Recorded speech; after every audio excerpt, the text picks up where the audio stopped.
Selamat datang di dunia farmasi industri. Sebelumnya, perkenalkan kami Kristi dan Erika, mahasiswi farmasi STFI. Kami akan menjelaskan topik mengenai sistem pengelolaan limbah industri farmasi.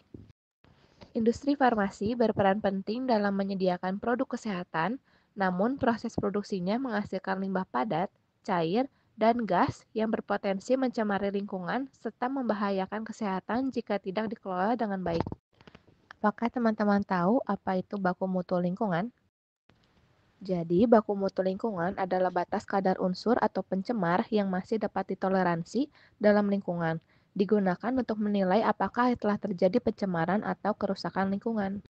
Sedangkan tujuan utama dari pengelolaan lingkungan industri farmasi untuk memastikan bahwa proses produksi tidak menyebabkan kerusakan lingkungan, sekaligus menjaga keberlanjutan dan kesehatan masyarakat sekitar.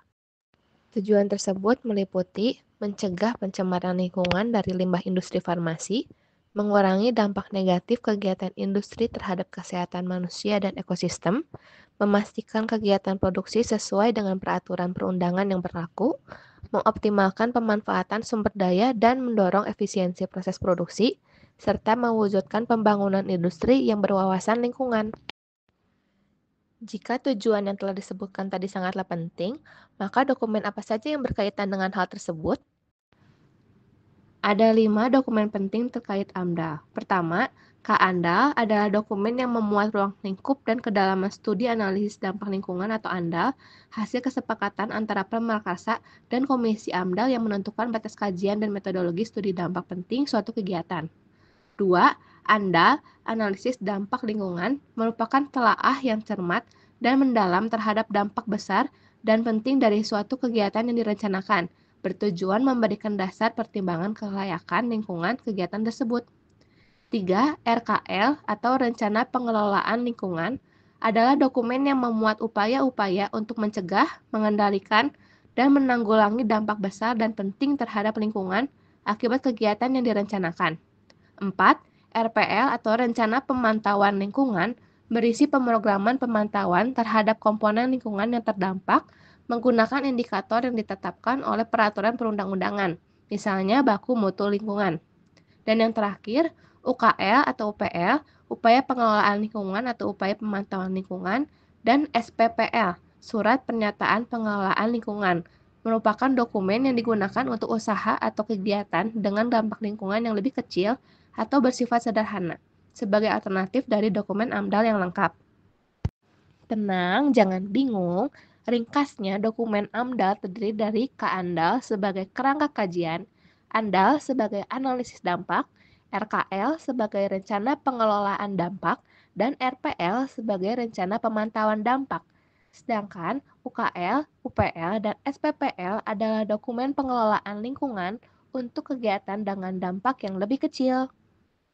Berikut adalah manfaat AMDAL bagi masyarakat, pemerintah, dan industri. Bagi masyarakat, dapat mengetahui rencana pembangunan di sekitar, memahami potensi dampak lingkungan, serta mengenali hak dan kewajiban dalam pengelolaan lingkungan.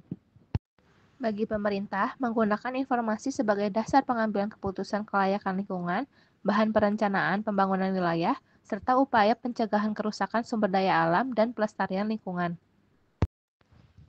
Bagi industri, mengidentifikasi potensi masalah lingkungan, menjadi pedoman pengelolaan dan pemantauan lingkungan, serta mencegah konflik terkait isu lingkungan di lokasi usaha.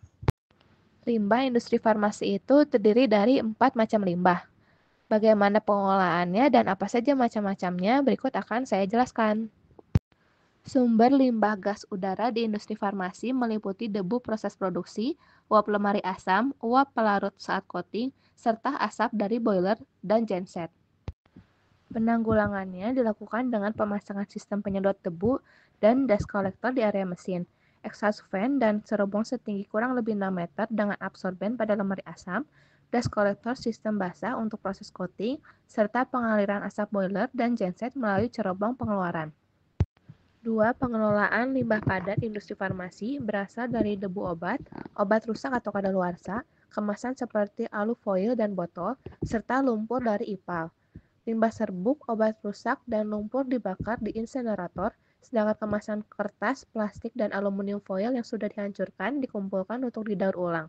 Sampah domestik dipisahkan dan dibuang ke tempat pembuangan akhir atau TPA. 3. Pengelolaan limbah getaran dan suara. Sumber suara dan getaran di industri farmasi berasal dari mesin produksi, genset, dan boiler. Pengelolaannya dengan ruangan kedap suara berdinding ganda, penempatan mesin di lantai beton pengunci, serta perawatan rutin untuk menjaga kebisingan tetap aman. Dan yang terakhir adalah limbah cair industri farmasi yang berasal dari sisa cucian peralatan, reagen laboratorium, laundry, rumah tangga yang dikelola dengan saluran drainase terpisah, serta pengolahan di IPAL. Limbah produksi dan laboratorium diproses melalui tahapan penampungan, netralisasi pH, koagulasi flokulasi, filtrasi, aerasi, sedimentasi, dan biokontrol untuk memastikan keamanan sebelum dibuang ke lingkungan. Sedangkan limbah yang mengandung senyawa beta-laktam diolah khusus dengan penambahan NaOH untuk memecah struktur kimianya.